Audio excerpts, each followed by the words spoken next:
Welcome to Casual Interviews. My name is Taylor Vogt, and today I have a really special guest, Brian Elder, who is our first guest. That's what makes him so special. And I'm really looking forward to getting into a conversation with him about his band Dustmen and his own personal history with music and recording, and get to know him a little bit better. So thank you for Yeah. joining us today, Brian. Thanks for having me. This is How, awesome. how's your day going? Pretty good. Starting a new job. So I actually trained at a new job earlier today. Oh, nice. What's the new Yeah. job? I'm a bartender. So I'm starting at a new restaurant called La Artusi in the village. It's over in Cool. the West Village. Yeah. Yeah. I'm going to be a daytime bartender, which is generally not very lucrative, but this is like a rare gig that actually pays well during the day. So Yeah, then I have evenings available to do things like this, which is cool. that's fantastic. So, how long have you been playing music? Oh man, I mean, I I took piano lessons as a kid. I think I started piano lessons when I was like 6 years old, maybe. That was the first. That was really my introduction. I also like sang in like, you know, school plays and stuff like that. And then I actually started with a proper band in high school. I had a couple of different bands, played cover songs and did like the talent shows and all that sort of thing. The Battle of Battle the of the Bands. Yeah. Yeah, yeah. That was during the grunge era, so I was like big on covering all the big grunge bands like Pearl Jam and Nirvana and Alice in Chains and all that. That was how I got into it. Um, what made you want to start Dustman? Well, Dustman is kind of a secondary project. Sachem, the drummer, and I played. He was the bassist in my previous band called Never, and that was with my ex-wife and our former roommate and another drummer. And after that ended, Sachem and I were still looking to play music, so we started a new project, and we've kind of been searching for our third for a while, and now we've actually found a consistent third member. So, well, I don't know if I should say this publicly, but we actually have a new bassist. The guy that's in the video that you took Yeah. is not the same guy that's now playing bass with us, but we have S- a new bassist. Scandalous. Yeah, scandalous. Yeah, well, I think you were at the show, so you saw. Yeah. Yeah. I thought you guys did great. Thank you. I appreciate that. It was it was one of those instances where perseverance was key. We had to kind of hang in there because one of the people in the band was a little too intoxicated to be playing music, but Hey, that's happens uh, to that's nature of the beast. happens to the best of us. Yeah, that's rock and roll. So, what genre do you think your music is? I mean, I guess it's indie is a very broad term. I think it's kind of got like kind of like a more garagey, kind of raw feel to it. Kind of indie garage rock, I would say. Yeah. So your indie garage rock, what bands influenced your music that you write? I'm That's a long, long answer, but bands, contemporary bands. I mean, like one of my favorite bands. Sorry, there's an ambulance going by. I don't know if you can hear that, but Oh, I can definitely hear yeah. it. Favorite local bands currently, there's a band called the Constant Smiles, who I really like a lot. I would say that in terms of contemporary, that's probably one of my bigger influences, just because I really admire the work that Ben does with his band. He's one of these guys that he can play a solo show, or he can play with three people, or he can play with six people. He's Very always kind of versatile. mixing it up. Yeah, he's really proficient, and just like has, you know, he actually played a show with my old band like several years ago, and he's just kind of continued to evolve, and now he's like touring the world and doing really well for himself. So that's one of my bigger influences currently. You know, but you know, like I said, I started back in the day listening to grunge. Before that, I was listening to country. I was raised in Texas, so Oh, like cool. Willie Nelson was a big influence. Yeah. All the grunge guys. Beyond that, like Blur, the Flaming Lips, um, yeah, things along the, I guess, the indie rock vibe, you know, Yeah. Indian. What's the favorite song that you've ever written? One that's not released actually, because I am like super perfectionist about it because it's got this weird timing sort of transition in it that is kind of hard to nail. But I think I'm just like dawdling on getting the recording done. But it's called "One Is a Wanderer." One is a wanderer, Yeah. and it's I don't know. It's just like a really slow, like romantic ballad that's just kind of happened to come to me during a really weird period in my life. I had a broken leg, and I was yeah, bored, just sitting around the house with a bum leg and kind of depressed. And one day, the song just kind of just really like came out Just all in came out one. of you. Yeah, yeah. So that was, I actually like wrote the lyrics initially on a mirror. You know, just like because it just came to me like that quickly, which is kind of cool. I So don't, you know, sometimes you have to labor a little bit harder to find the inspiration, but that one definitely just kind of popped right out. you literally broke a leg out there. Yeah, yeah. um, what's your favorite music venue to play? Sorry, say again. What's your favorite music venue to play? I really, you saw the show at Purgatory. I really like that venue a lot, just because I like the scale of it. It's, you know, you don't have to pack the room to feel like you've got a good audience. You know, it's not like it's not intimidating in size, but it still feels like, you know, a proper stage. I like there. I also like Berlin. Berlin Under A is a good one. I love Like, Berlin Under A. yeah, it's a really cool like little stage area, just kind of sharp looking, and generally the sound is pretty good there. Yeah. Yeah. Um, where did you meet your band members? So Sachem and I go back to Texas. We were both actually friends back in Austin in the early 2000s. We were friends with a group of roller derby girls, and there were this group of kind of like raucous party chicks. And I don't know. I think maybe his ex girlfriend was one of them, and then we also had other mutual friends who were roller derby girls, and for whatever reason, we maintained a friendship uh, beyond that. And eventually, he moved to New York ahead of me, and then he Sachem's day job at that time was touring with the Flaming Lips. He was the head visual like lighting guy for the Flaming Lips for like over a decade. That's really cool. Yeah, and then he finally quit that and he started his own business. And once he quit that, he had enough time to like get involved in a band, and the timing just worked out perfectly to where I asked him at just the right moment, and he was like, "Yeah, I'd love to." So he agreed to play bass with the old band, and beyond that, the new bassist Matt is a fellow bartender. Uh, he is. He bartends at another local place here in Bushwick called Pine Box Rock Shop, and I met him there.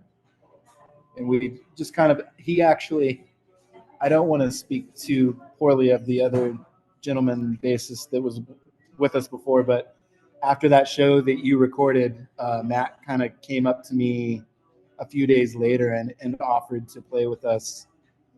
He's and I was like, yeah, that's a great idea. I think we can do that. So It all worked out. Yeah, good timing. Yeah. Yeah, that's sort of what life is all about, right? Good timing. Yeah, I mean, it was really like very fortuitous that he and a couple other people actually offered up. We had like three offers from people to play bass, so that was really cool. Oh, so you got to pick your cream of the crop. Yeah, yeah, for sure. So, He's actually really talented, and I'm very excited to have him. Yeah, other than breaking your leg, yeah. how do you write your music? Huh. I started like so when I was playing cover bands in high school. Uh, I didn't play any instruments at that time. I was just singing, and I would like kind of like want the other guys in the band to like, hey, let's come up with an original song, and it was just kind of very like slow developing to wait for them to write any material, and oftentimes it felt really forced to try to like figure out something to sing on top of whatever they had written. So I just kind of learned to I very play very basic guitar, and then once I did that, I figured out that the basic format for writing a song is to figure out a chord progression and then come up with melody and phrasing and then lyrics on top of that. Um, it took me a while to figure out that that's the best way to go about it, but yeah, it's actually for me pretty. That's 100% how I write songs now. I'll just kind of doodle around on the guitar, run into like a series of chords that feels unique or whatever, and maybe strikes a particular mood, and then if I like it, I'll start singing on top of it, get a phrase going. I think also a big part of it is like I was talking with somebody else about this recently. Is like you have to be like not afraid to like just kind of make stupid sounds, just like utter stupid phrases, like and just kind of put it out there and see how that fits, how the phrasing fits, and then eventually like words will come with that phrasing. Yeah, syllables counting. Yeah, yeah, that's right. So, if someone wanted to get into your music, what would be What's the that? song that they should start with? Sorry, say again. If someone wanted to get into your music, what would be the song they start with? Ooh. My old band never had a. I think there's a couple of good ones that are actually on Spotify, but one is called New Moon. I think that's probably one of my better songs. New Moon, and then there's another one called Sunken Wreck. Both of those I think are pretty good pieces. But it was that band was a little like moodier. I'd say the stuff that we're doing now is a little more just kind of rock and roll, whereas the previous band was like slower and dirgier. Hmm. Yeah, You've jumped on the alternative rock bandwagon. yeah, yeah. I guess. I mean, it's just like honestly, like I think this band is still kind of new in its formation. So some of these songs are just like things that I had around from before, uh, and I've written a couple of new things since I started this band, but a lot of them are also just kind of ones that were like on the shelf, I would say. So, what would you say is your favorite memory of performing? Oh man, that's a tough one. Honestly, performing gives me a lot of anxiety. So anytime that I feel like I don't screw it up too bad, I feel pretty good about it. I don't know that I could cite one particular moment. Just like I feel like there's been shows in the recent and in the past where you're just well received and the crowd is enthusiastic.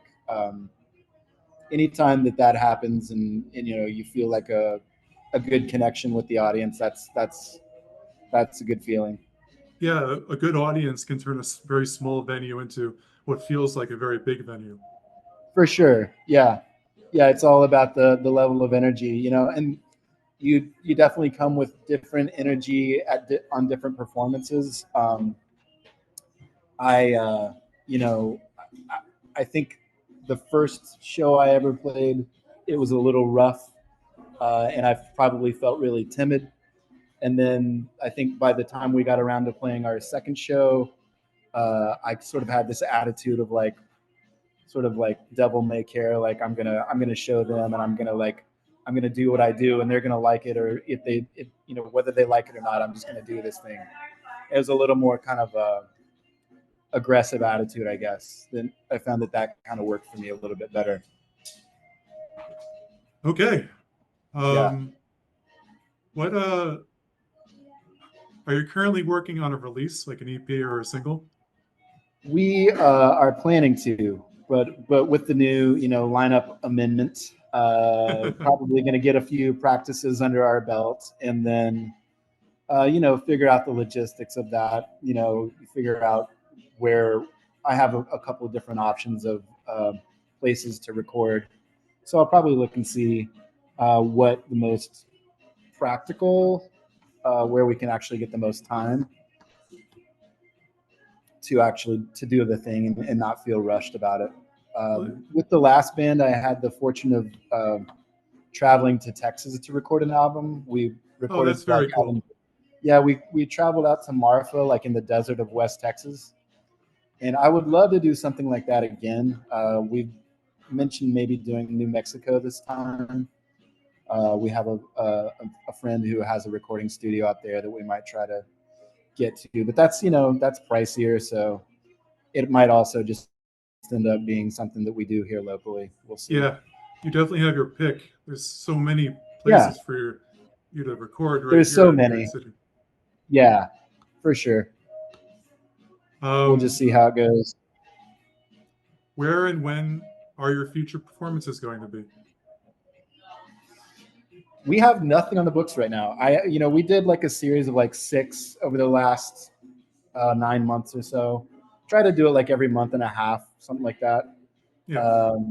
Not so much pressure, right? Yeah, exactly. Not overly ambitious, because these guys have day jobs, and it's hard enough to round them up, once every month and a half. So, but I actually enlisted the help of a friend to do booking for us. So she's actually working on getting more shows for us here soon. We're trying to do something hopefully out by the beach, like summertime, like more outdoorsy kind of situation. Yeah, there's a lot of music happening in Rockaway these days. Yeah, we've been trying to get in with rippers out there for a little bit, but it's like nobody can figure out who actually does their booking. So I don't know. We're working on it though. Yeah. What message do you try to convey with your songs? Oh, that's varied. I think the bigger message of any song, in my opinion, that I tend to gravitate more toward is just a message of, or a conveyance of vulnerability. I think that, while I was saying earlier that I try to come to performance with more of like a reckless attitude, I think that songwriting itself definitely conveys a lot of like personal vulnerability is just kind of what tends to come out. Because I think that like a lot of songwriting is more of like a question than anything. It's not so much a statement. Just kind of an open-ended sort of, I guess it's almost like a, like meditative, I write a lot of poetry. Do you ever feel like suddenly the spark hits when you're like out doing something that you can't exactly get to your? Yeah, definitely. Especially once you get in the flow, like once you're really, get a good head of steam going, then, maybe you'll be, come up with like a new idea or a new part, like an additional part for something, just like spur of the moment, like while you're walking down the street. So I've learned to actually use my voice memos on my phone. I'll like do like really rudimentary, just like sounding it out with my mouth or whatever, just like really stupid recordings, but they help remember the idea, which is the whole point. So yeah. I used to take out my like notepad app on my phone and use dashes and arrows to show myself what the melody was that I was thinking of. Oh, so you write songs as well, not just poetry, but you actually write songs. Yeah. Oh, cool. Are you playing? Are you playing with anyone? Are you doing any performances? No, not yet. But Sorry to turn this interview around on you, but you might at some point. yeah, of course. I'm Yeah, totally open to doing some fun stuff. cool. Right now is not the best time for me, but Yeah, we'll see what happens. I mean, as the YouTube channel grows and more people start signing yeah, up for these kind of interviews, maybe I could cool. find my way into a band somewhere. Oh, dude, that'd be rad. You should send if you have any recordings. I'd love to hear them. Yeah. Okay. Um, this is the final question. Do you have any recommendations for other bands in New York City that people should listen to or go see live? Yes. Well, I mentioned Constant Smiles earlier. That's definitely one of my favorites. Um, let's see. Beyond that, a former coworker of mine is in a really cool band called Yahweh Nailgun, which is a really experimental sounding, kind of like wild, like noisy, but also yeah, just like really raw and emotive. I like their stuff a lot. I haven't seen them live yet, but I need to, and I will soon. Beyond that, like the other bands that I enlist to, that I used to do all the booking for us. So, you know, bands like Linda Gardens is really great. You saw Leone is really cool. Hmm. Richie Leone is amazing. Um, Almost cried. yeah, that was brilliant. Apparently, he played Bonnaroo, which is like crazy to me. So he's like Yeah. he's doing well. Um, let's see, Leone, Fifth Planet, Bad Cough. Yeah, lots of great bands out there. I've had some good fortune. Um, who else? Super Blush is another band that I played with recently. All these bands, I've not had a bad experience with another band in recent memory. So I could promote any of the bands that have been on any of the bills that we've had. Yeah, that's the thing about New York City that I think a lot of people don't realize is that sure, everyone's sort of competing for a spot on a lineup somewhere, but it's not Mhm. about the competition. It's about like raising each other up and trying to Yeah, build it really something together. is. Everybody's very supportive, and like that's like my biggest criteria for if I will play with somebody again is if they're the kind of band that just like I have played with bands that just will bounce in, play their set, not say a word to anyone, and then leave. Oof. And like that is like to me like that's the no go. Like I'll never play with you again. It's like Uh, disrespectful. it's wildly disrespectful in my opinion, especially if somebody else has like booked the show for you and you're just like showing up. You know. Yeah, Uh, and like they take their fans with them. yeah. The moment they leave the venue, so Yeah. does a quarter of the audience. Yeah. I had a really like uh, pointed example of that in the distant past with a band that came in, filled up the room with their fans, played their set, and then left, and just like literally didn't say a word to anyone. So it's just like that's what not to do. But most of these guys, you know, are so supportive and it is a community. Yeah, it's tough to like keep in touch with these people regularly, you know. But you know, Yeah. when you see a band that you played with, you know, years ago, like Leone, like Richie, like we played a show like 6 years ago, and just recently played, you know, last month, and that was really cool to get to do that again. And he was super sweet and supportive, and you know, that's what it's all about. Um, so thank you for joining me today, Brian. I Yeah, really appreciated this interview. thank you. Um, you can find this interview on Spotify. It will be uploaded there, and Oh, cool. you can find Dustman's recording at the Casual Indie NYC YouTube channel if you're interested in listening to them play. They're great. I think this first interview went really, really well. Thank you so Yeah, much, Brian, you and killed it. thank you. To everyone listening, have a great day. Uh, Go see a local band that you haven't seen before, and Yeah, make sure to buy a shirt. that's right. All right, cool. Thank you, Taylor.